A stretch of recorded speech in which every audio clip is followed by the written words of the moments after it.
रावलाकोट में पानी की किल्लत संगीन शक्ल इख्तियार कर गई है। ज़ेरे ज़मीन पानी तेजी से नीचे जा रहा है और शहरी पानी के हसूल के लिए सख्त मुश्किलात का सामना कर रहे हैं। नरम ज़मीन की वजह से बोरिंग भी ज्यादा देर कारआमद नहीं रहती। ऐसे में मुकामी माहिरीन और कारीगर कदीम तकनीक कुआं साजी को बेहतरीन हल करार दे रहे हैं। पाकिस्तान के जिला स्वात से ताल्लुक रखने वाले माहिर सुल्तान मलिक इस जदीद तर्ज के कुएं बनाने में खास महारत रखते हैं। उनका कहना है कि नरम ज़मीन में बोरिंग जल्द नाकाम हो जाती है, जबकि कुएं दाइयों तक पायदार रह सकते हैं।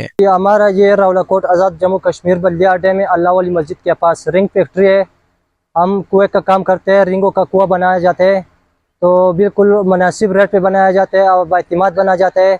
गटर का वो जो पूरा सिस्टम होता है, रिंगों का गटर पूरा एतमाद से बनाया जाता है। ये तकनीक नरम जमीन में सबसे मौसर है, क्योंकि सीमेंट के रंग कुएं की दीवारों को मजबूत बनाते हैं और पानी बरसों फ्राहम होता रहता है। माहिरीन भी इस तकनीक को मौजूदा पानी के बहरान के हल के तौर पर तजवीज कर रहे हैं। रावलाकोट में बढ़ती हुई पानी की कमी ने शहरियों को मुश्किलात में डाल रखा है और माहिरीन का मानना है कि कुएं ही वो पायदार मुतबादिल है जो इस मसले को तवील अरसे तक हल कर सकते हैं। Khurshid Baig, JK news, Rawalakot.